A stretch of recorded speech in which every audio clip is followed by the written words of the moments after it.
Welcome to the Dividend Talk podcast, episode 281. Earnings season on fire, and it rains dividends. Hey everyone, it's Derek here from Dividend Talk. Every week, European dividend growth investor and I sit down and chat about the world of dividend growth investing. This week, we are back on the topic of earnings, and we are choosing some of the best companies from Europe and also the United States of America. As always, if you want to continue the conversation after the show about companies we may have missed, then please follow us on Discord, on Twitter, on Facebook, or any social media place. And if you want to level up your investing, then feel free to check out our premium service at dividendtalk.eu. We'll see you on the inside. What a crazy week, European DHI. There's lots and lots to discuss. We've got dividend hikes, we've got earnings. We've picked 4. We could have picked a lot more. There's lots of news. Bitcoin is dropping. Microsoft is dropping. I mean, it's crazy. What is going on in the world this week? A lot. That's why I like dividend investing. I mean, who says it ever is boring? I mean, it's been really raining the dividends today. A big shower. Not all are as nice as we hoped. So we got a lot going on this week, but I love it. I don't know how it's for you, but in the morning before I go to work, quickly check if some earnings are in already. And when I get home, look a little bit deeper. Did I miss something? Sometimes there's price action there, and we'll talk about SAP, for instance, dropping 15%, or Microsoft 12% dropping, right? We were used to this by Intel, but now it's not just Intel anymore. So we've got a new few stocks to look at, and maybe call one of those dividend day at a certain moment. But I don't know about you, but I have a lot of passion for dividend investing. I have a lot of passion for learning about businesses. I mean, I did a deep dive on Visco Fund the other day, the Spanish, how is it?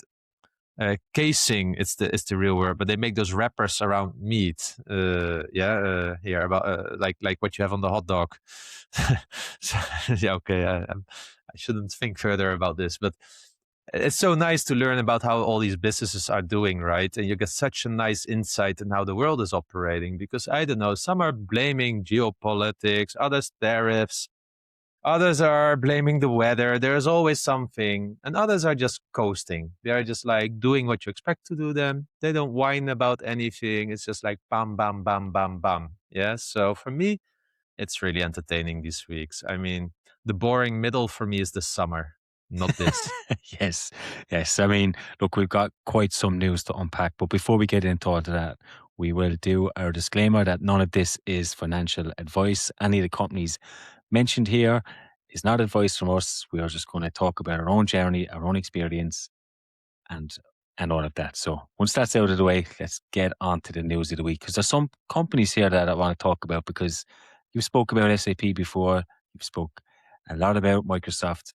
I mean, these are 2 big companies, and they've had 2 big price drops. This is not Bitcoin. I mean, I thought we were going to be talking about the Bitcoin price drop, but no, we're talking about one of the best companies in the world in Microsoft, and also one of the best European, one of the most stickiest companies in Europe in SAP.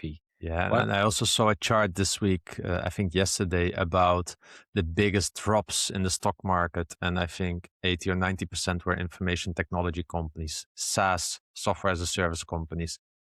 I think there have been just so many expectations priced into these earnings that, the market is not taking any little miss here and straight away punish them so hard. And I can imagine that it even accelerates some selling, then that people get scared of it. For instance, also Salesforce.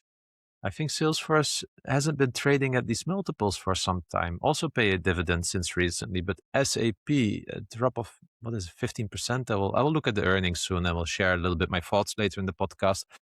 But Microsoft then, I mean, it's crazy when you think about, because on the surface, these earnings look very solid, very good.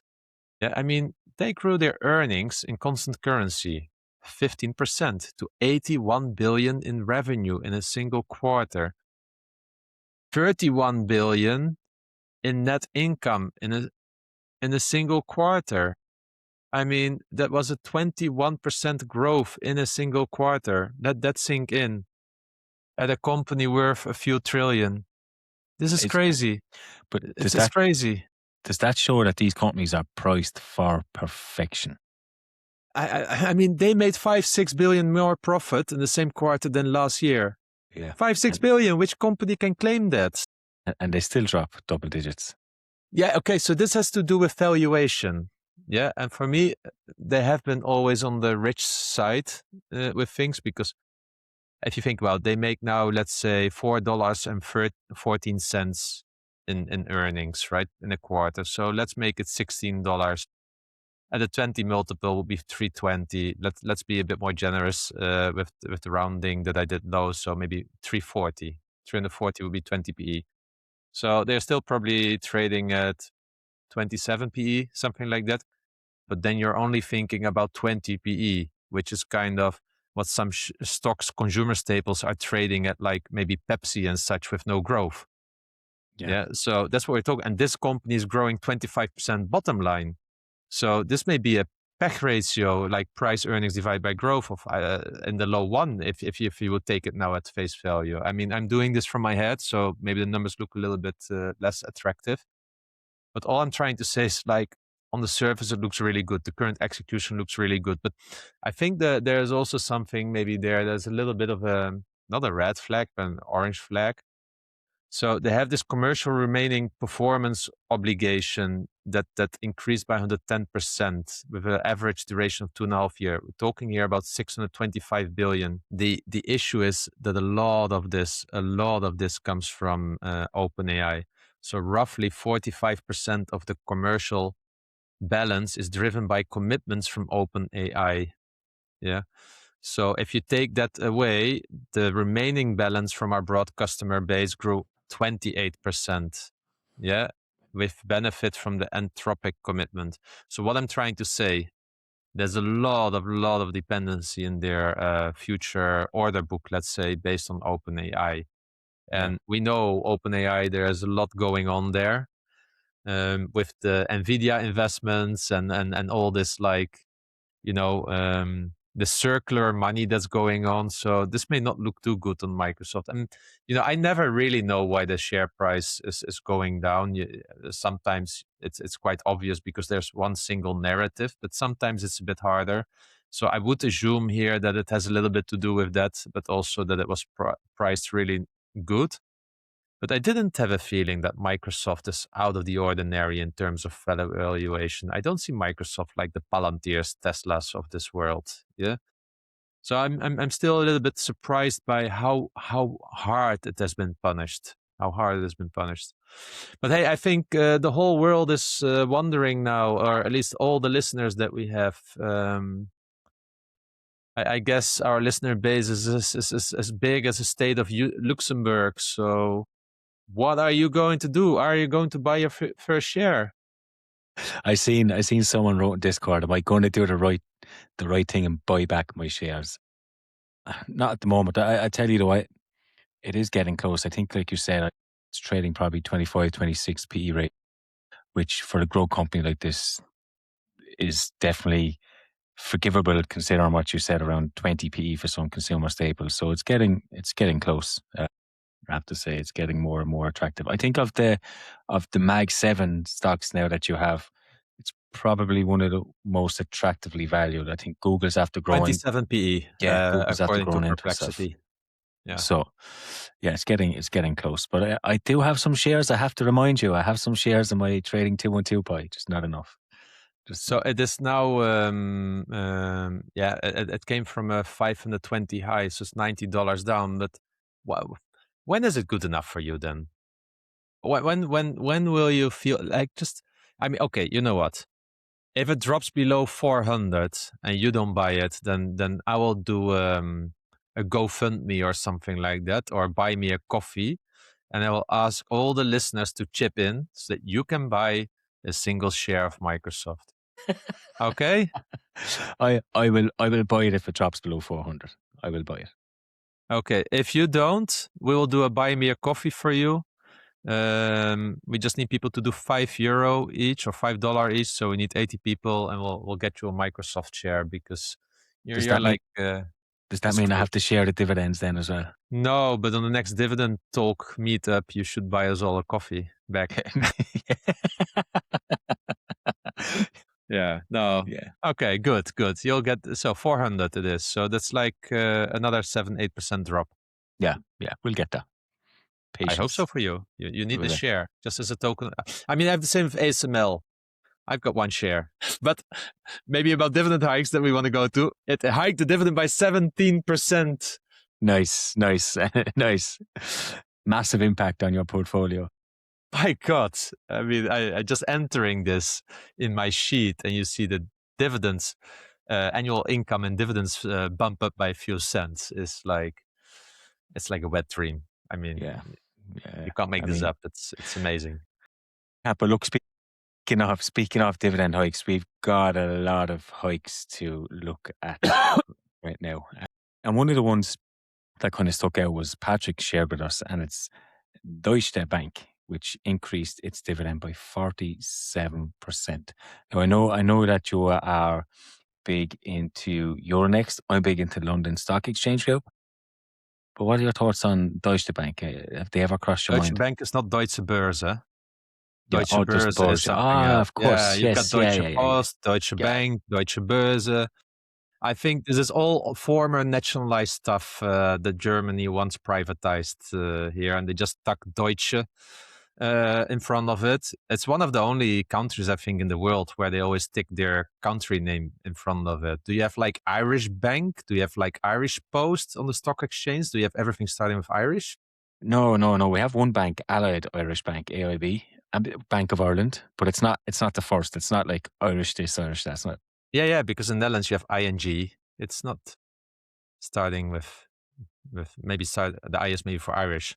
You have ABN AMRO. Yeah, although you have Nationale Nederland Yeah. NN Group, but they took Nederland. It's now NN Group. So Yeah. there's something with the Germans and sticking Deutsche in front of it. Yeah. So I read that wrong. First of all, it's Deutsche Bank.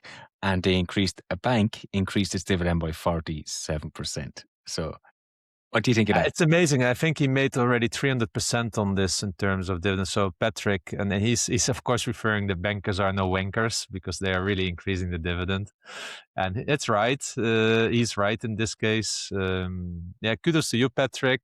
Enjoy those dividends as long as they last. But kudos to you. Yeah, the cash flow is coming in. And I just want to say, like, don't get used to it, Patrick. In the end, these are bankers. Yeah, they give you an umbrella when the sun shines. Yeah, remember that. But when it rains, they are not there for you. Uh, You're standing outside in the rain. You're getting soaked wet. And you yeah. wonder, why am I doing this? Why am I doing this? Eurofins Scientific, which is a company that's come up a little bit in the last few weeks around our circles, raised its dividend by 20% to 72 cents per share. ASML, as you alluded to, had a massive 17% hike, which I mean, as a business goes, it's fantastic what they are doing. We've got a telecom provider, APN, hiked its dividend by 10%. Also, Europrise are performing well here. Their dividend increase was 7%. ABB, who we spoke about last week or the week before, raised its dividend by 7%. Roche was quite disappointing for me. They only raised it by just over 1%, but they're starting to see some proper growth after the pandemic. So they struggled, I'd say, for 7 or 8 quarters after the pandemic, but we're starting to see decent growth. So I'm expecting hopefully a bigger raise out of them next year. But currency is killing them, from what I read on their report. Sanofi had a nice 5.1% raise and announced the 1 billion buyback. They raised its dividend by a whopping, you must have put this in here, by a whopping 1 euro cent. You know what they Yeah. do, right? Signify. That's a spin-off from Philips. You know, Yeah. Philips has already several years the same dividend, and they're selling light. The Even the lighting ticker company. symbol is light. Yeah, Yeah. and they're Yeah. just struggling. I mean, I opened the report and it's this is down, that is down, this is down, that is down. I felt like, well, you know, this is if you would come home as a teenager with such a results list at the end of your school year, you would be sent to a summer camp to work, by your parents. Yeah.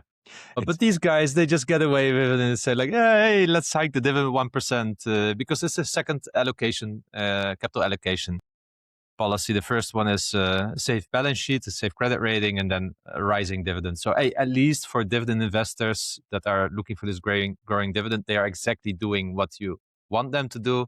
It's an 8% yield here, so you could maybe treat it as a high income. But I mean, if I would get home with such a result list when I was a teenager to my parents, I would have house arrest for a week. And then in our times, you would be sent to your bedroom, right? And it was a punishment. Now, if I send my kids to the bedroom, I screw myself because they are very happy to be there. Yeah, they have phones, they have PlayStation, they have everything. Yeah, I get it. But an 8% yield for a company like Signify is a big risk for me. I spoke to you before. Philips was one of the top brands for lighting that we used to use going back when I was an electrician. I'm probably showing my age and how long ago that was. They were still part of Philips at that time. But that industry moves fast, I have to say. It moves quite fast. And I'm not up to date on Signify, but I do know that we're looking at renovating our house and we're looking at all this kind of stuff. And Philips is not even coming up on the list when I go to the suppliers I used to go. So that says a lot to me. Yeah, but they've installed the lights at the Roman theater or something like that. Yeah, that's what you see in their annual report. Yeah, that's where they belong. Back in time, Yeah. we've moved on. Probably they sponsored it as well. Yeah. Axfood hiked its dividend 2.9%, which is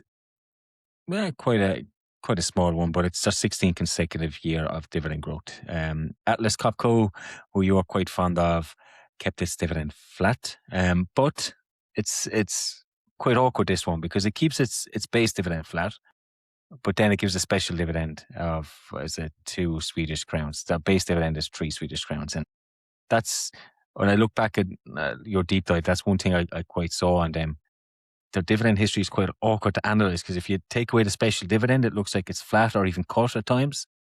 But they pay a special dividend every time, which brings it up. So it's quite an awkward one. So Atlas Copco is struggling a little bit at the moment. So I mean, it's not easy for some of those industrial companies at the moment with all what's going on in the world. But on the other end, backshoring, as I call it, to the European continent, to the American continent, requires also an equipment refresh cycle typically. So there's a lot of opportunities at the other hand as well, but they're struggling at the moment.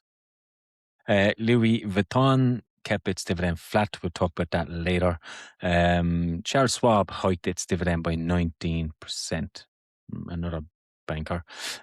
Chevron hiked its dividend by 4%, and then Altria Harris is the final one with 4.2%.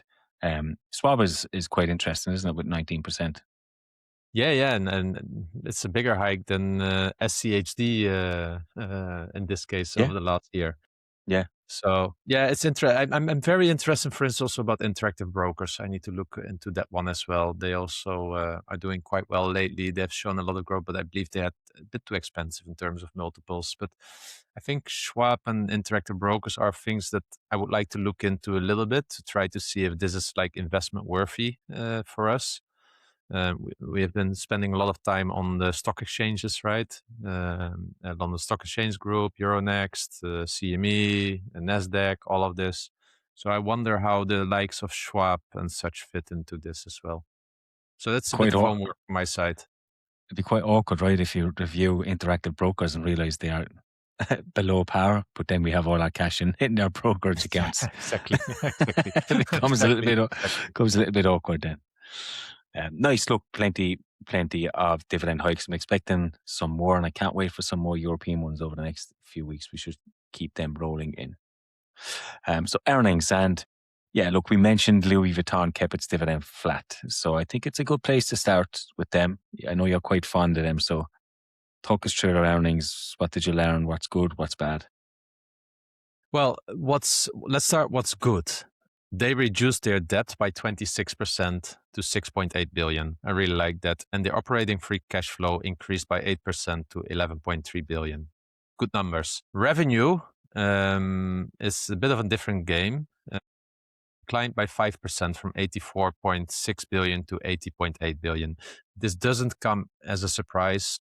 The trend was very clear in Q1 and Q2. I would say in the second half of the year, I think they not reversed the trend, but it kind of stopped declining Flatlined. to the I extent get that you. it was doing. Yeah, it's really simple actually with LVMH. Half of the revenue comes from fashion and leather goods. 75% of the profit comes from fashion and leather goods. So there's really one business line you really need to pay attention to. Fashion and leather goods declined by 13% in net income and by 8% in revenue. So it is a bit like if fashion and leather goods is not operating, it will drag all the rest down. Yeah, so it has a high exposure to that. They are saying that the year before Japan tourist season was very high there and brought a lot of earnings in and or revenue in, and this year not really that much, but it was still declined by 2 billion in revenue. So that's really what you need to know about Louis Vuitton. I mean, we can talk about the spirits, right? As I always say, your body is a temple, so you should fill it with spirits. We tried to do that in Malmo, but those were not the LVMH kind of spirits. Yeah, we kept it with Diageo. We felt they had more need to be supported. But then, it's like a 5 billion business compared to 40 billion business, and a 1 billion profit compared to a 13 billion profit. So I'm just mentioning this like you can study a lot. You can really be scared about Gen Z and everything. I think LVMH had this, what was it? They had this crap kind of bag created. Remember that? Lobster. They had a lobster bag Lobster bag. created. Yeah. I think that's right. Probably why it is down. I mean, they shouldn't play around with this kind of shite. What I do find impressive, because oftentimes when you see a company declining revenue, they struggle with their cost basis. Yeah. And that has been helping them a lot. So while they went from 84.6 billion to 80.8 billion in revenue, so let's say a decline of 4 billion, they were able to lower their cost of sales by half a billion, but also by 1 billion their marketing and sales expenses, plus another 300 million lower in general and administrative expenses. So a lot of this delta, half of the delta, has been also caught, let's say, captured by cost reductions. And this is what I like. Yeah. And because this is what you expect from a company. It also shows that there's a lot of variable costs involved here, which allows the company to shrink a little bit at the same time as well. And with that, it was still able to score around 22 euros per share. The year before, at the 25 euros per share, and 2023, 30 euros per share. So we are in the third year of decline now. We know that China had a really weak economy, that the consumer is also not too happy necessarily maybe with European or luxury products. But still, I would say kudos to the company. And that's why for me, this dividend of 13 euro, they keep it now flat for 3 years. They can afford it easily. There's no issue there at all. So I'm just very happy that I was able to buy a lot of LVMH earlier last year when the share price really came down. I understand why they're not increasing it. I'm happy that they are not declining it. But I could expect if they if they turn it around, and it will be trading again at around 25 euro earnings per share, and the future looks better. I think we will see double-digit hikes very soon again. Yeah. This management is just very conservative. Even the CEO last year has been buying a lot of shares personally on the dip. So all in all, I would say very strong execution actually on the cost side, which you want to see in such times. And another example of that is the free cash flow. Then is slightly up, right? And much of this comes from the working capital management, which they did much better in this year again. So they just know how to navigate and operate in difficult times. It's really simple. Yeah. Yeah. So I'm quite impressed with the numbers. I know that the shares went down. That's fine. It's far from where it was trading last year when I was building up my position. But we do this podcast for 6 years now. We know already that for 2 years, luxury goods in this kind of category is doing difficult. I would say Hermes is the gold standard. They can price their wooden elephants whatever they want, and they still have these 5, 6 buyers that pay a fortune for it. Louis Vuitton is a little bit more in the upper middle class, I would call it, into upper middle class, maybe early richness, but not in the extreme wealth. That's where I see Hermes more. Yeah. Yeah, yeah, yeah. It'll be actually quite interesting to see with this trade deal now going on with the EU and India, how that will benefit companies like LVMH. Because I would imagine luxury uh, companies will do particularly well in India from a European perspective. Well, Yeah. let's see if that Let's is see. a catalyst. Yeah. But all in No, all, I'm quite on the optimistic side with it, given knowing all the circumstances. Yeah, I sleep really well at night with LVMH in my portfolio. yeah, it's about a 60% payout ratio, I think, which is in line with their Yeah, and of course, as a policy. dividend growth investor, I would rather have to see like that first was 13 euro, last year 14 euro, maybe this year 15 euro. But we know that this company has rewards really well in good times and puts on the brake in struggling times. That's just the nature of this company, how it's been done by the founder. Um, you quickly see that if you would invest in this stock. Yeah. Yeah, yeah. Look, he's been there, done that. He knows what he's doing.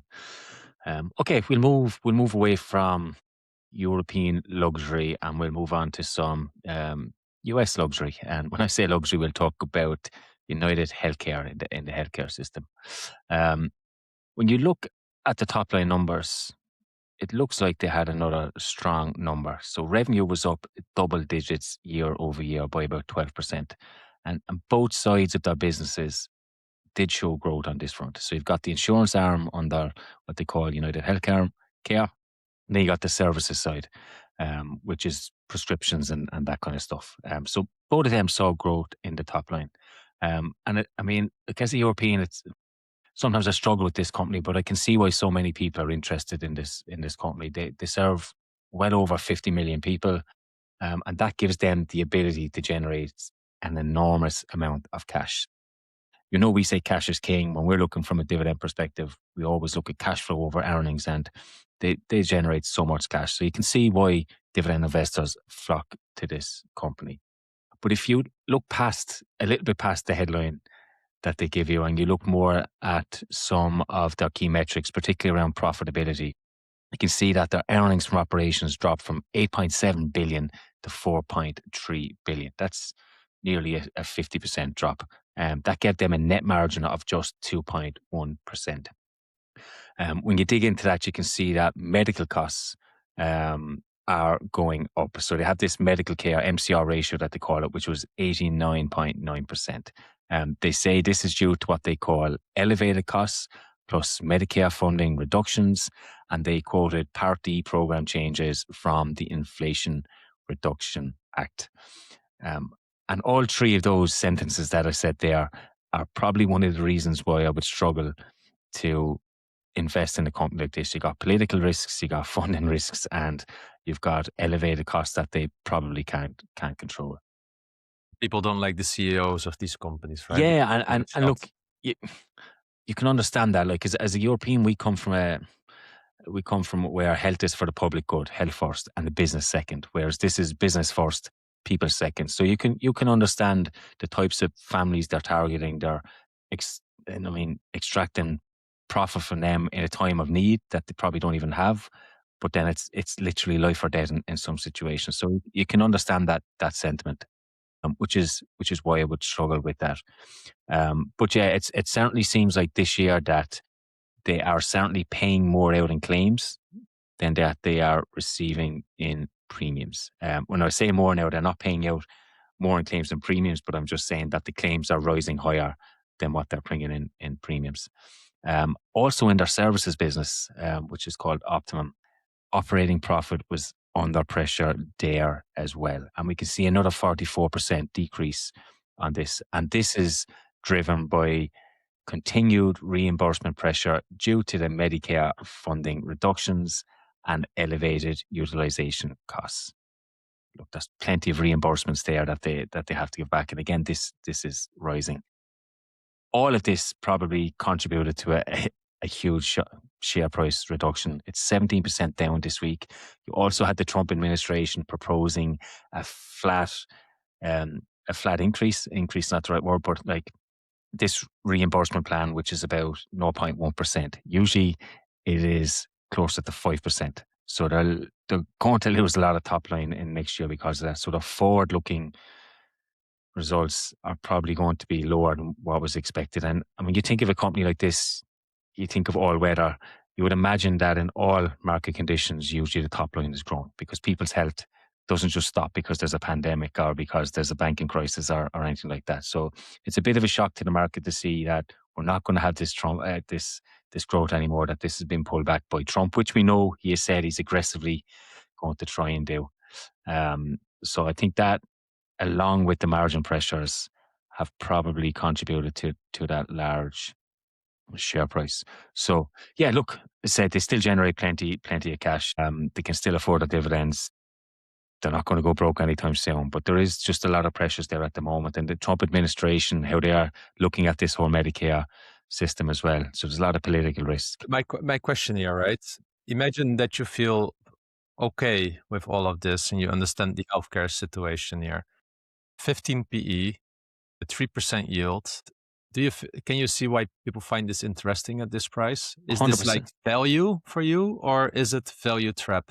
I would imagine it's value. I would imagine it's value at this point.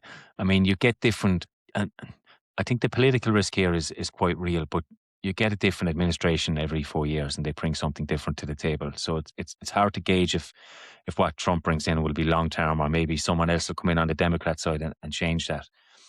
But they're not going to change their business model overnight in America to give free healthcare to everyone. So they're going to need these services. So But if I you're management, then would you go full on the buybacks now with your extra cash? yeah, yeah, Yeah. 15p probably. I would rather than massively hiking dividends, I would look at buying back shares. They do represent some value. One thing I did see though on X, I don't usually pay attention to these things, but you know you have these Nancy Pelosi trackers, but there's also a couple of accounts that do all politicians and different politicians. And one I saw before this price drop was early last week. There was a politician that's on some of these boards and sold all these shares in UnitedHealthcare, and then it drops like 10% straight afterwards.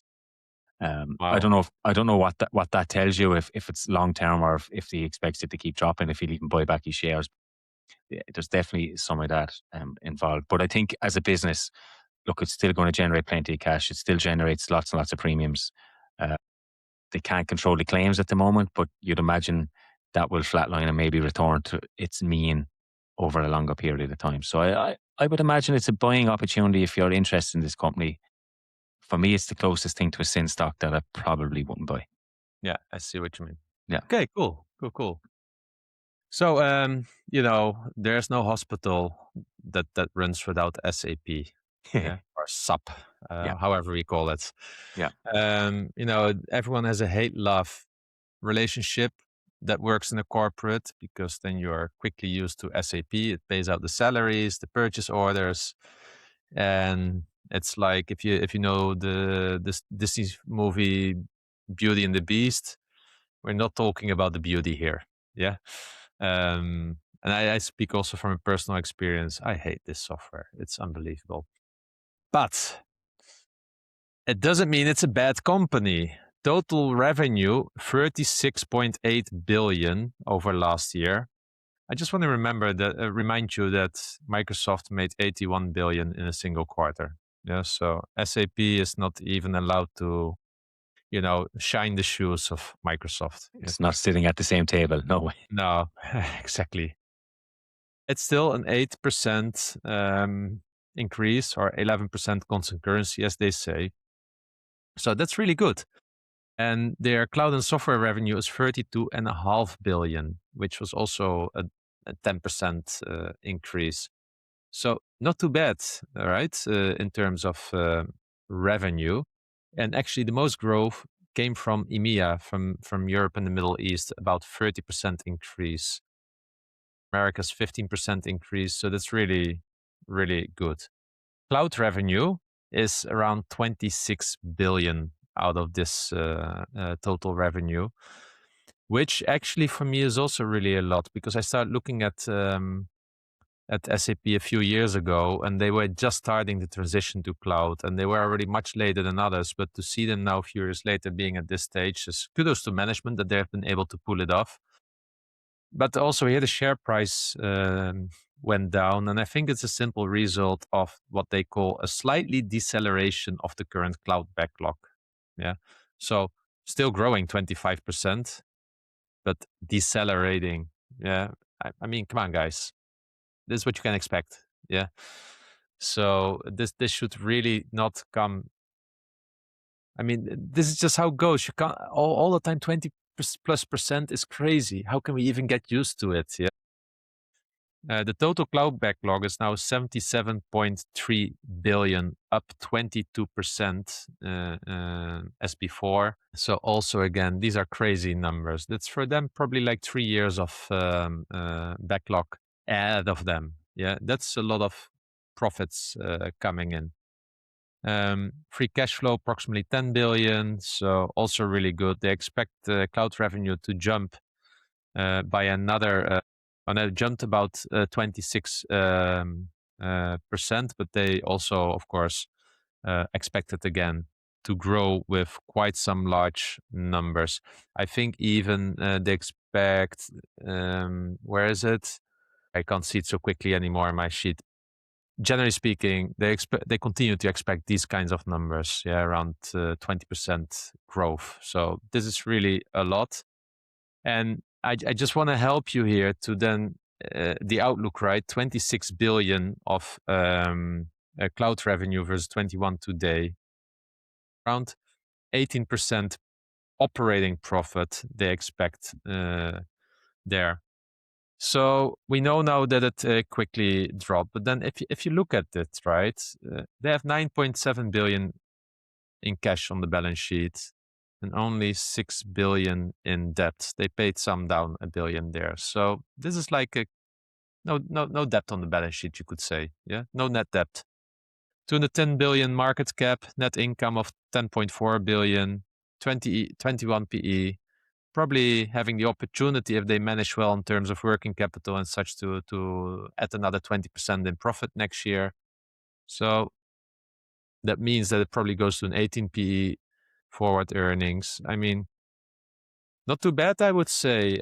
I'm not here, Jim Cramer, hitting the buy button. I think the dividend is also only 1.4% here for SAP. But I promised there was a request on Discord to make the stock card. So this weekend I will really go a little bit deeper in the numbers of SAP.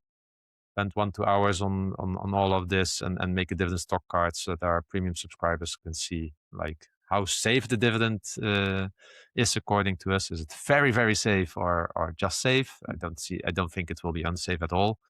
But also what fair value I will stick to it. So Yeah. Looking forward to it. very interesting for me. And this is one stock that I bought at 90 euros one time and then sold at 120 euros, thinking like, I don't see them doing this with cloud. That's my issue when you have a hate-love relationship with a stock. I really, really know they have a vendor lock-in. Yeah, you can't get rid of them. You're effectively there. Companies rather expand with their software than decrease. I think the opportunity of AI deployed in the SAP ecosystem is massive. So think about all manufacturing sites and everything. If they can get better insights, real-time insights, by applying Gen AI even just to ask questions or even to do troubleshooting, trying to find out where there is a hiccup in the manufacturing line by looking at the data. I mean, massive opportunity here to turn this into very much benefits of a company. So it's just like it's such a clunky software, right? And it's so expensive. So that is the hate-love relationship we have with this company. Yeah. But look, I'm actually quite impressed because I know from speaking to you a couple of years ago, they were quite late to the game in cloud, but they've managed it quite well since, in fairness to them. So we have to give them some credit. But from what I know about SAP, you can't use them systems without smoking or taking up smoking because you're so stressed. You just need something you need a different type of outlet. And next on my list is Altria, ticker symbol MO. And it's a company I also had a love-hate relationship. It was one that I kind of thought would do quite well in this. I mean, when this transition happens to smokeless world and new products, I thought they would really, really be at the forefront of that. It turns out that they're not. But still an interesting company. So I'm going to start off by saying what the CEO said, and it's on the first slide or the first page of their press release. And it's 2025 was a year of continued momentum for Altria, marked by strong financial performance, strategic performance across our smoke-free portfolio, new relationships in support of our long-term growth goals, and significant cash returns to our shareholders. That's what he said. That's what Billy Gifford said, okay? Griffiths. Then we look at Grifford. Gifford, right? Billy Gifford. Billy Grifter. That's what he said. I think you look at the numbers and you go, oh, revenues are down 2.1%. We're expecting revenues to be down because we know smoking is going down. And apparently this is better than what they expected. Still down 2.1% for the quarter, 3.1% for the year. And everybody's happy about this. But what I actually thought was a little bit more concerning was that volume dropped by 10%, whereas the industry average was only 8%. So it's 2% above the industry average. They are losing, they're losing volume. On top of that, it looks like Marlboro, which is their flagship brand, lost some market share. And I think this is a clear indication that consumers are moving more towards maybe cheaper brands, maybe not so brand orientated. Because when the consumer gets hit, they still need to smoke, but they won't always go with the I mean, most expensive option. I think smokers will have a really hard time to ever reach a fire state and with the current prices of tobacco. And if I'm at the airport and see what it's priced at, I felt like, my God, you will never be financially independent on a middle class income smoking cigarettes. Yeah, but from what I know from the smokers around me, that they will have a brand, but then if somebody's like Ireland's quite high, if they're traveling to Spain or to France, we get this duty free. They'll always ask people, and it doesn't matter the brand, they will still smoke them. So I think they just need that nicotine hit. One of Altria's main growth propositions at the moment is their pricing power, but there's only so much you can keep increasing prices without alienating your whole consumer and the consumers have it really difficult at the moment. We see that in all the consumer staple reports. Yeah, and that's exactly what I'm seeing with this Marlboro, with that market share dropping. I'm seeing that has to be from consumers that are just struggling really hard at the moment and going for cheaper alternatives. And to be honest, I'm not really impressed with their smoke-free transition either. I mean, you look at their slides, looks good, right? They show 10% growth on this on pouch. But actually the market share overall in that is down 3.4 percentage points to 15.4%. So they're losing market share. So it just means their competitors, British American Tobacco, Philip Morris, and who is that? are doing better. Because Altria was struggling. They did the Juul acquisition, right? Where they screwed up with all these flavors and everything in the US and the patent with British American Tobacco. So is British American Tobacco really eating Altria's lunch right now? I would say Philip Morris is probably more. Yeah. So I think if you were to rank him in order in terms of who's executing that part better, Philip Morris is at the top of the pile. I think over 50% of their revenues is coming from new products that executing it really well. British American Tobacco is second, and Altria is somewhere to the floor. They're just been horrendous with that. We've seen this with Enjoy as well. They have 1.2 billion worth of impairments on their income statement as well, from that. So they're just struggling with execution. And I go back to what the CEO said. Like he said, new relationships in support of our long-term growth goals. But what are they? Like, what are these relationships, and how are we going to see these long-term growths? I don't really know. As a disclaimer, I owned the business last year. I've sold them. Sold them via a covered call. I just felt I didn't need to two companies in my portfolio from the tobacco, and this was just underperforming Just compared wait to. until the CEO will on the next investor day say in front of on CNBC, maybe even when he gets interviewed, saying like, we need to communicate the value of our products better. Yeah, yeah. I mean, like the one positive you can give to them is they do generate a hell of a lot of cash, and they do return that to their shareholders, and they're quite explicit in that. I mean, it's quite high up in their press release. It's on the first slide of their investor presentation. But I always think when you go to a presentation and in the first slide they talk about returns to shareholders, it generally means there's nothing else happening. Because usually, if there was better news, they put that news there first, Yeah. and you put the returns then slightly underneath. Okay. So, question to you: Go for it. This one also has a 15 PE. Instead of a 3% yield, what UnitedHealthcare had, Altria has a 6.8% yield. If I put a gun on your head, which of the two? I buy UnitedHealthcare. Yeah. I buy United. Like Okay. if I look at this, you're looking at bad management in terms of new products compared to everyone else. You're looking at declining volumes in their core business. It's struggling. They're only kind of held alive by their pricing power and their capital returns, but that's not the basis of long-term growth in my position. Whereas I feel like United Healthcare can get back to some growth depending on policies and funding. Yeah. So look, not impressed, not impressed with all three, I have to say. Yeah. But yeah, let's move on.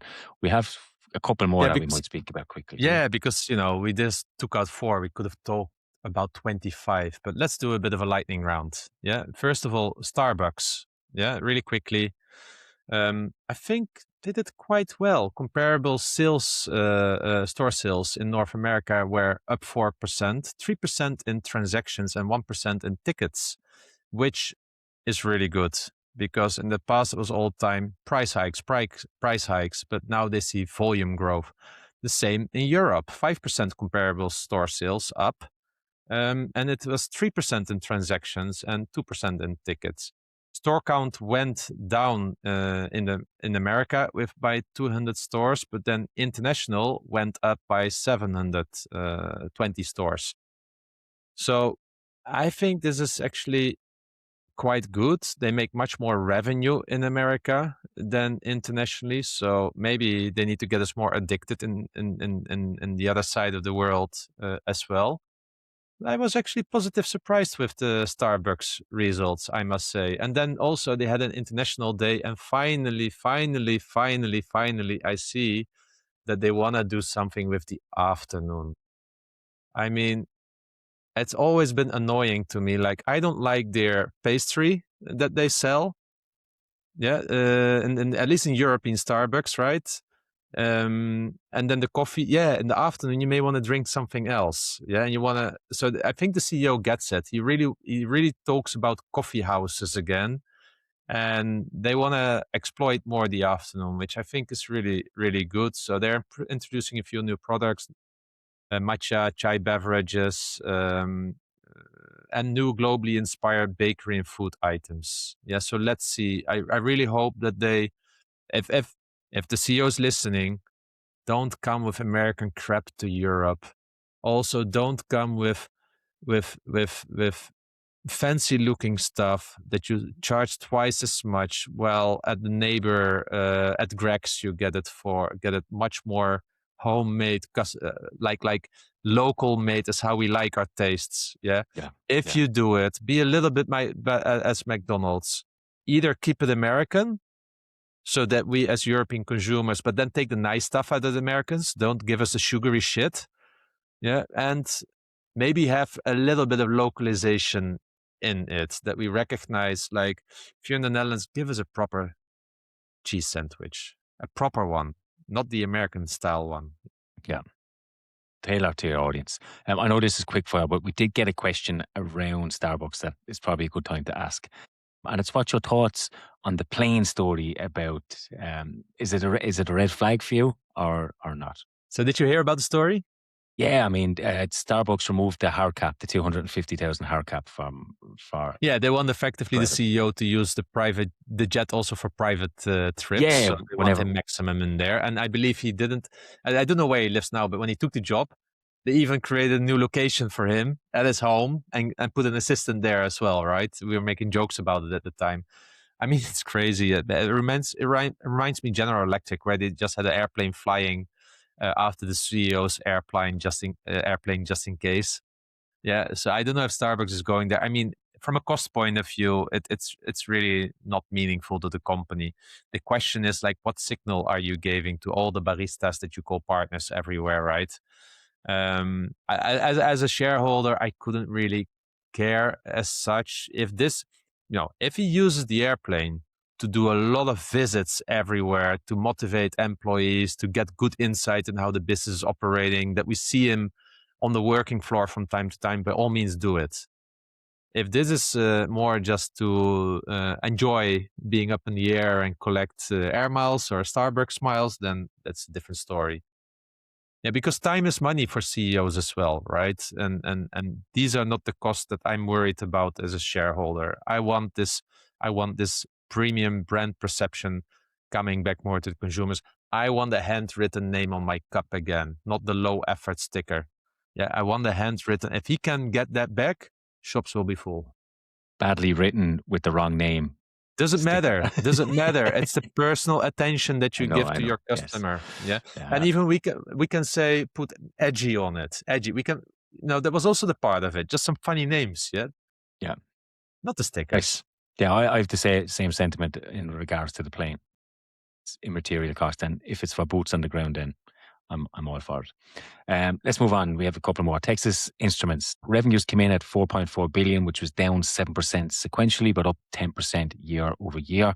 What was interesting was analog revenue grew 14%, and its embedded processing grew 8%. So still quite strong results.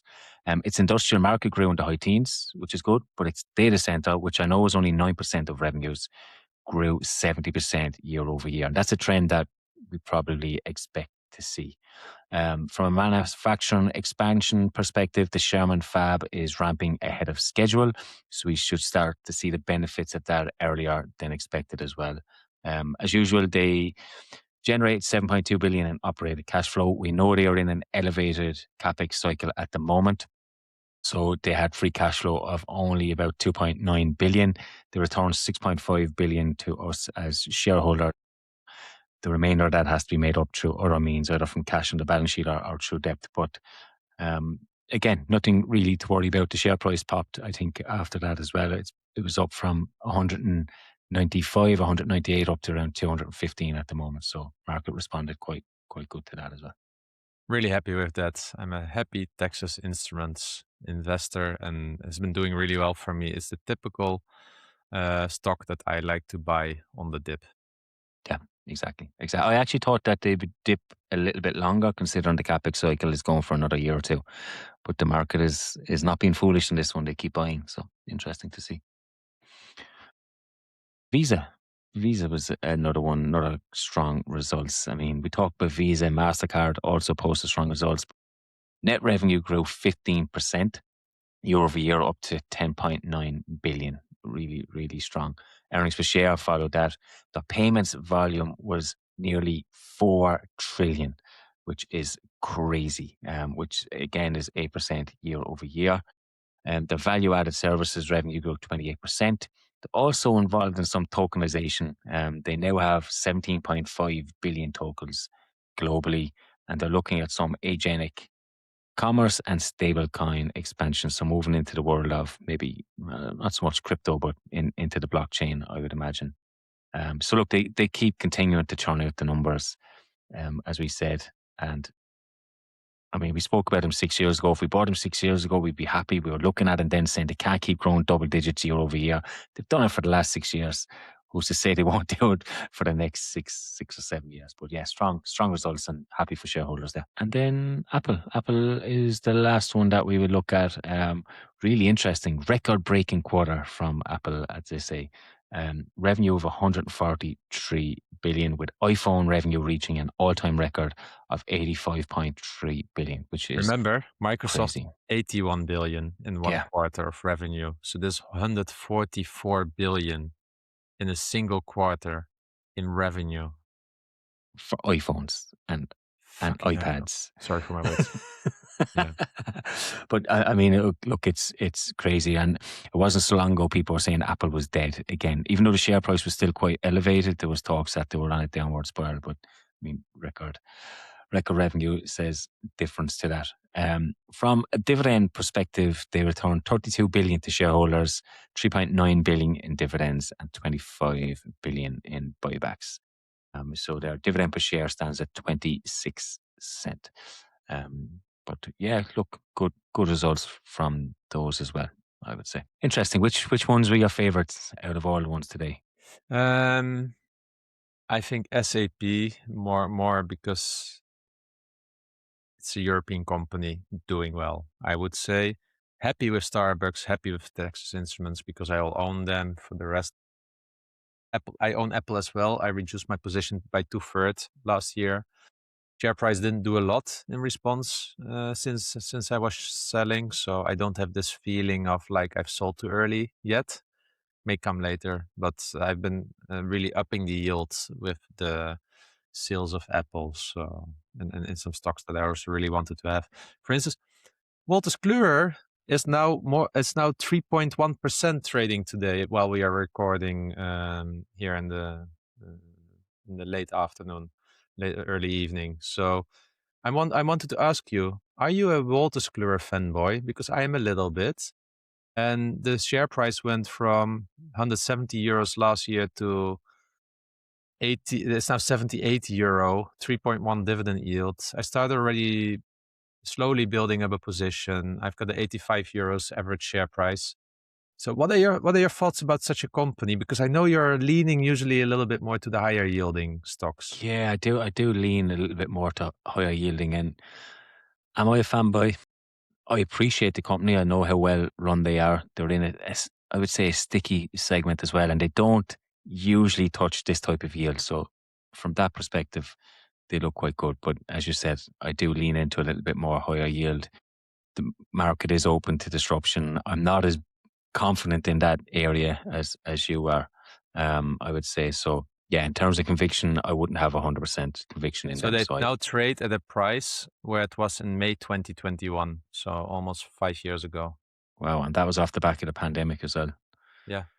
Yeah, nice, quite a good yield. And actually, I know you've been speaking about it for a long time, so I'm happy for you.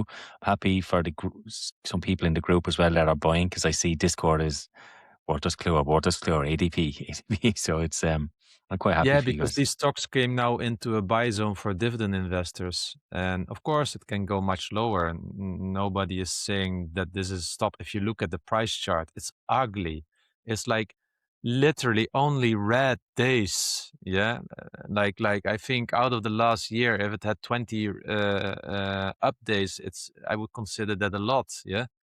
So the share price is ugly. It's really an example of a falling knife that just keeps on falling. So, I just want to say to people that you don't need to be a stock market hero and buying continuously on this one. Yeah, so that's why I'm dollar cost averaging and taking it like that. But yeah, very interesting one. Yeah, Good. yeah, quite interesting.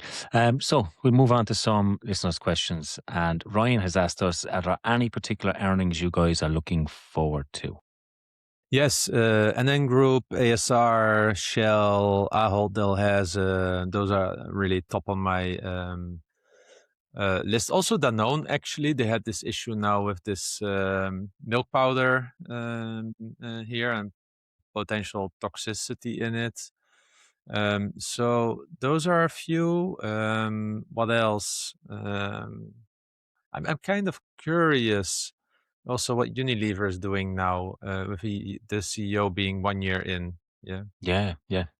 And, I and legal in general. I really uh, would like to see how they're doing. league in general. One that sticks out for me is British American Tobacco. They're done really well in terms of share price. No, I just want to see how they compare to first of all three. They should be better, but then compare them against Philip Morris and see how they're going. So I'm interested in that. Obviously, insurance I'm quite big on in my portfolio, so that will be important. And Ahold Delhaize just to see what comes out Yeah, of because I their expect a report. lot of currency impacts. Yeah, And I'm also wondering how they are doing with their home brand, let's say their private label brand yeah, there. yeah, and their US exposure obviously with a Yeah, weaker consumer, how that will yeah. affect them. So, And if they ever will spin off Bol.com. yeah, let's see. Um, Matthias asked us our thoughts on concentration risk. So you have Microsoft, OpenAI. Does this warrant a Yeah, 12% I drop? think we spoke about Yeah. that. Not for me. Basil has asked us, we've seen some wild price movements. We talk about Microsoft, United Health. Do you think that the scale of passive investing and algorithmic trading has fundamentally changed how markets operate? Yes, I do believe that. I believe at the moment there will be a liquidity issue or fear in the market driven by fear of loss of job, for instance, right? And people start pulling their money out of index funds because they want to save it. I think we will get a much harder decline. In terms of Microsoft and United Health, I think these are still encapsulated price drops to some extent. Maybe a little bit if you would have a SaaS index that there was a bit more selling there. Um, yeah, but for me, it shows just the market. The market has been going up and up and up and up and up for the last few years, right? So I think has maybe reached this stage where people don't take it anymore. Yeah, Yeah. here. Yeah, And look at what the gold price is doing. That must be a it's, signal that there's stuff going on, that the yeah, market is nervous. gold, commodities, everything seems to be all-time highs. What was interesting, I saw something online about Microsoft and their largest daily decreases over the last 30 years, and 12% was near the bottom of those decreases. So it's not huge in terms of history. Exile has asked us, once you have selected a stock, what guidelines do you have for building up a position? Does it vary by portfolio tier? What are your criteria for assigning a stock to different tiers? So generally speaking, let's say, so this referring to me having 4 tiers for diversification, and so what are my criteria for assigning a stock to different tiers? So for me, for instance, in the tier one, those are my foundational stocks. Those should be like, generally speaking, right, having very strong balance sheet, very strong earnings power. For me, those are like they should be top in their game within their sector, let's say. So that's one. That's why you see Microsoft in there as an example and not PayPal. Yeah. And then that's how you then go lower. Yeah, it's more like filling it up. In my case, 10 stocks per tier, let's say. Now, when it comes to building up a position, a tier one simply takes longer because it's not exactly the volumes I work with because I want to keep it a little bit private. But let's say if you can invest €1,000 a month, if a tier four would be, I don't know, 4,000 for the simplicity, you can buy 4 times. And then I dollar cost average. So take Wolters Kluwer for an example. I bought around 88 and then I wait, or 89, then I wait for the 10% drop at 88, 81. I bought something again. There was a month difference in between. So I also don't want to buy a few times in the same week. So yeah, that's how you need to look at it. It's more dollar cost averaging. And then if something would be like, I don't know, tier one would be 20K, you just need 20 months to build it up. Yeah, Yeah. there. So it's not like I can build up a position fast because I'm cash constrained. Yeah, I'm fully invested. So I just need to wait until my dividends come in so that I can reinvest and that my salary comes in and so that I can reinvest. Yeah. Makes So sense. yeah. Yep. No, sounds so. Evil Skint has asked us, have you ever done the sums or the maths and about the pros and cons of choosing an investing platform? He currently uses HL. However, their free structure is changing, which has led him to look around for options. He trusts Hargreaves as a reputable, established business, and they do have good customer support, but he's wondering, is there cheaper options elsewhere? Yeah.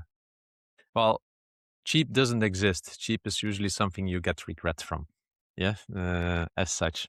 But I do think there are maybe potential better price value. For me, Interactive Brokers has a really good price to value ratio. You know that I moved there my American stocks because of the the heritage tax, estate tax. But for my European shares, I really like them at Interactive Brokers. So I would definitely look at Interactive Brokers for this one. I think it's also quite popular in the community. The UI sucks, so give yourself a week of time, take a vacation, and try to learn the user interface. It's different than that what you're used to. Uh, but other than that, the fee structure is really good, and you can read their balance sheet, their annual reports, and you will see that this is well financed. Yeah. Will has asked us about our preferred business models. Do you have any preference, and are there any no-go investments for you aside from banks? So preferred business models are high margin business models with uh, I said close to monopoly, but not close enough to make the watchdog or the government chase you. Yeah, yeah. And Yeah, those are so I usually kind really of like a market where there are 2, 3 strong players, strong products, but also customer lock-in. yeah. And those models I Typically, like. And I think Microsoft is a good example. yeah. Microsoft's a great example. Like typically, asset-light companies again, high margins, return plenty of cash to us, and like you said, has a strong competitive advantage. It doesn't have to be a monopoly, but yeah, certainly have some sort of advantage over its peers or a high barrier to entry into their segment. Yeah, and usually I like that the business model is supported by a secular growth trend. So, for instance, I was looking at Fisco Fund, and what I really appreciate in the business model is that the population continues to grow, middle class continues to grow over the next few years. They are one of the only producers of casings, of all the kinds of casings. So you have that, and there needs to be, and while the middle class growth, more protein intake will be needed. So, I mean, you can't do really wrong on such a catalyst, right? No, So it would no, be really weird to grow such a business slower than the population growth and the middle class growth. It would be really weird. So, but decline would be very, very weird. Yeah. yeah, yeah, exactly. I agree. Dan has asked us about DCC. What do you think about them? Their cash flows. Is this supporting the dividend? Their earnings have been dropping quite a bit. I think we got asked Yeah, this a couple so I weeks ago. have this on my backlog to research since they spun off the healthcare and everything. The numbers are too polluted, at least the last time that I checked, to really get a good grasp on how the new business is operating. So I guess I need to still wait a few months and really look into it. So sorry, then it's a bit hard for me to answer. I would assume the dividend is still safe based on the same numbers that you're seeing. But yeah, I don't know if I still. It's like with Viatris selling at the time. The What was it? generics business. Yeah, and then also yeah, what is left? Yeah, so I need to look into this properly again. Tim has asked us, have you ever tried an experiment of putting your portfolio and percentage weights into AI and asking it to profile you as an investor? I have major, major trust issues doing that with AI. I've told you before on one of the episodes, I was after putting it into AI and it was giving me companies that I did not even own. Maybe it's progressed since then, but once you break my trust, it's hard to get it back. Yeah, So so I've never done it. I couldn't care less. yeah, yeah. Yeah. So sorry, Tim, for this answer, but maybe I should play around a little bit with it. But yeah, but from what I know of Tim, that describes him very well, I would say. yeah. You know what the issue for me sometimes with AI is? It's trained on, let's say, the world's knowledge. So it takes the average out of that. But I don't think I'm the average investor. You understand what I mean? Yeah, yeah, yeah, I get you. I get you. So I mean, if you want average, go to use AI. If you want to be the at least if you have the ambition to be the best, special read your own stuff and get your own opinion. Yeah. Trevor has asked, do you have any high quality non-dividend paying stocks on your watch list or in your portfolio? No. I, I, te- I tell you why I struggle with this, because I invest monthly. And if I was to not invest in dividend stocks in particular month or 2 months, if I was to spread it out, I'd feel like I'm just losing income. Yeah, you're That's not how buying income. yeah, Yeah. exactly. Do you know that's how I'd feel. I'm still too early in my journey, I think. I think if I have a more mature portfolio and closer to financial freedom, then maybe I might start looking, but right Yeah. now it's more income based. Yeah, so I really wanted to start looking a little bit at Salesforce, for instance, for I always put a few percentage in growth, and I'm curious about Salesforce. I haven't really looked into it, but yeah, I want to look into it. Jeremy has asked, with the new EU-India trade deal, what companies do you think will benefit the most and quickest? I mentioned Louis Vuitton earlier. I think they'll do well. Maybe some auto. I think there's some reduction in tariffs on automobiles as well. So Yeah, maybe Mercedes or something like that. I really don't have a good view on it. I just wonder, you know, China is the manufacturing hub of the world. India has been the services hub of the world. Would India also, for instance, allow some European companies to continue having low cost manufacturing, but eliminate the geopolitical risk that China brings to the portfolio? So I'm more thinking from a cost structure point of view, not so much as from a market point of view, because I think most companies are trying already the Indian market Yeah. here where possible. Yeah, that's a nice take. 18 Schneider, one of my favorite names. Question for you both. Do you have a stock you hold where the negative sentiment and price action makes it hard to keep holding despite your conviction? And if the financials are not deteriorating, do you prefer to average down even if it's a full position? So I don't have that. I don't have it that it's hard to keep holding. For instance, HP Inc., yeah, the laptop producer. It's at $19 right now. I've got an average price probably of $25. So it's at a 6 or 7 PE. Mm. And then I think like, well, the financials are still good enough. The dividend is safe. Why is everyone putting it in the dumpster? That's the question that I have. Like, what am I not seeing?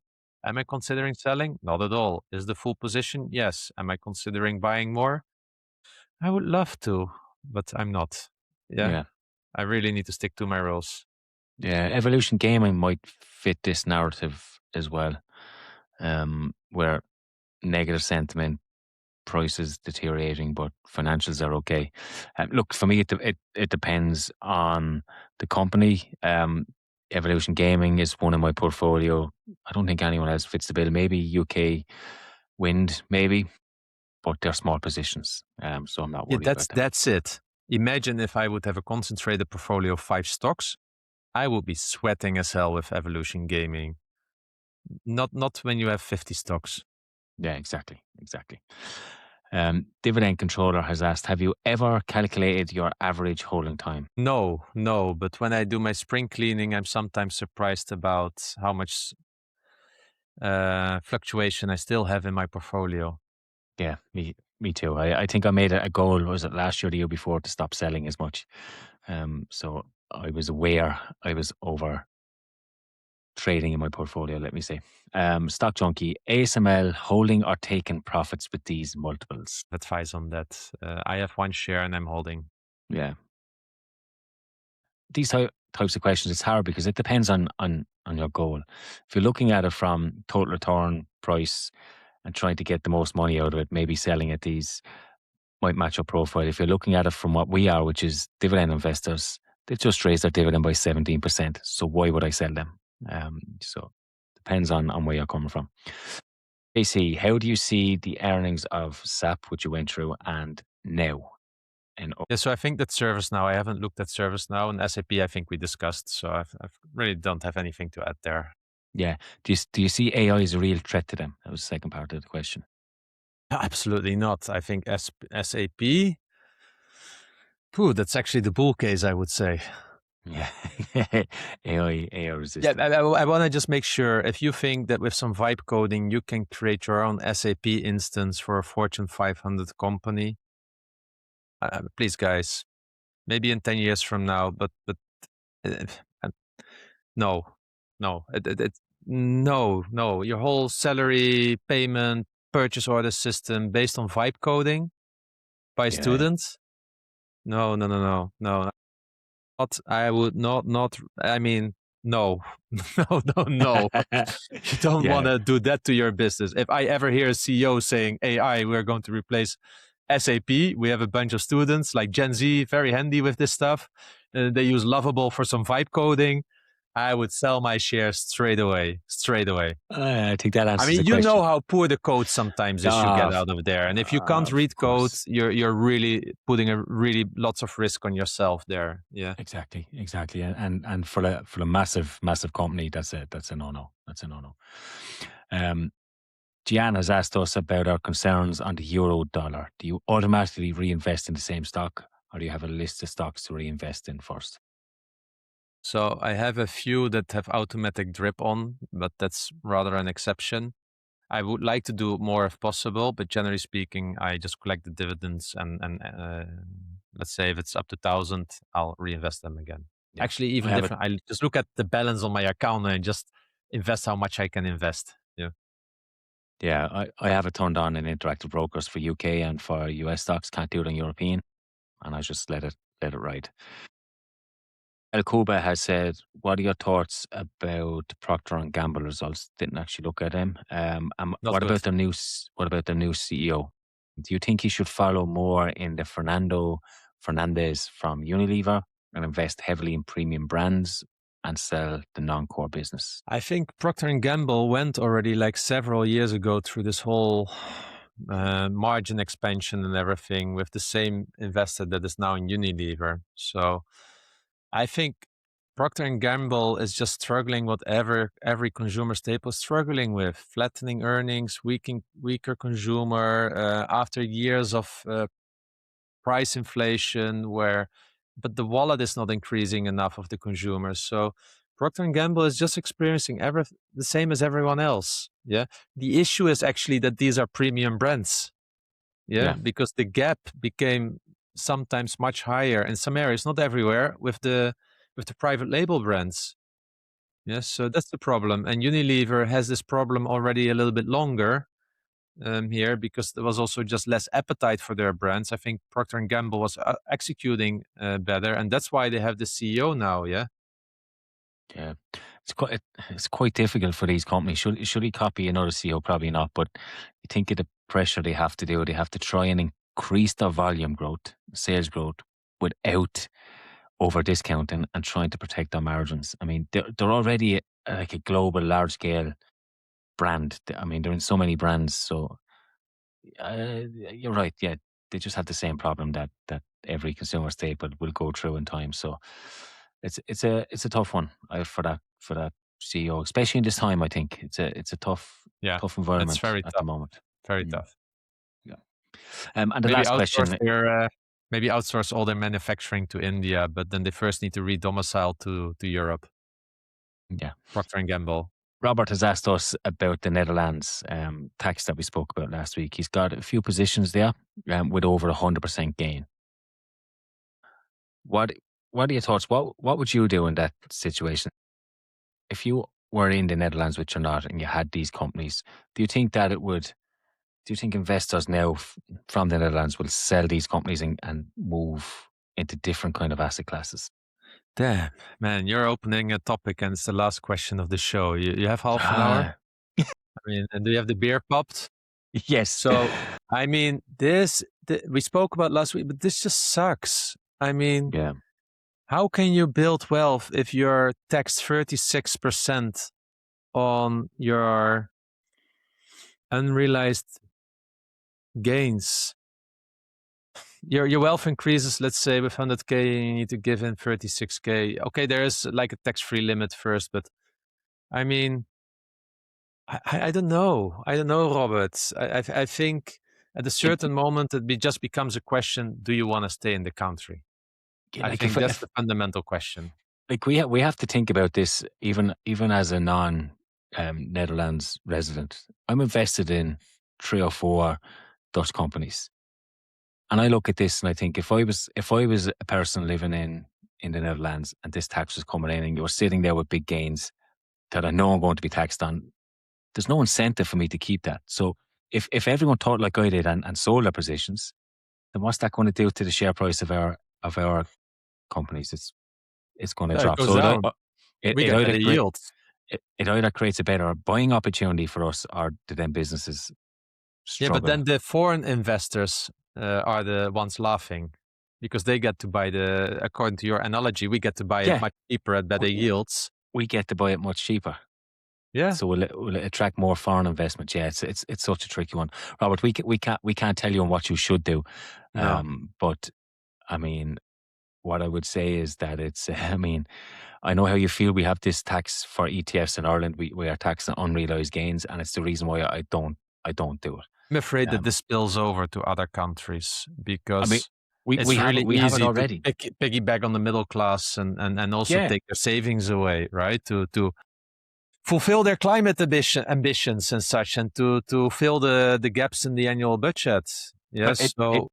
it could be a test, but then the test could be that if everyone just sells up beforehand and they don't have any, they make less money because people are not Yeah, trading but as if much. you if Or you if you sell, that means you turn it into a realized gain and put the money on your bank account. It's still a wealth because it's a still a wealth wealth tax. tax. Yeah, yeah, Yeah, you're taxed. so it's really like Damned if this you do, this damned if you just don't. for me this is like the Middle Ages where a king was living a too rich lifestyle and then asked the knights to just harvest more from the farmers, and the farmers had nothing left to eat. That's how I look at this. Yeah. Yeah, yeah, it's crazy. It's crazy. Let's see. That didn't take a half an hour, No, fortunately. no, but now I wanted to end up on a nice note this podcast, and now I'm bloody frustrated. Thank you, Robert. Thank you for sharing your frustration with me. I need to cool down for half an hour now. And I'm not even having this tax on me. I live in a country where it's much more better organized with this. We even get like it's I think called IKO or OKI in half a year probably, which is more the Swedish model. So that's really something I'm looking forward to. Really, Yeah. you know. Well, let's finish on a nice note then. It is the weekend. We've recorded this earlier, so you have the Friday night to yourself. You can relax, you can have a beer, you can think about anything else other than the Dutch tax system, and you Yeah, can enjoy yourself. I think it's time to support LVMH a little bit today with the spirit. Yes, yes. I shall join you at that. I shall join you. Okay, look, that is all for today's podcast. We got through lots of earnings for a little bit more detail, and then we went through 3 or 4 more, which is quite interesting. We'll still have more earnings to discuss, which is always fun. So thank you. Thank you for all the questions, and hopefully we will see you all back here next week.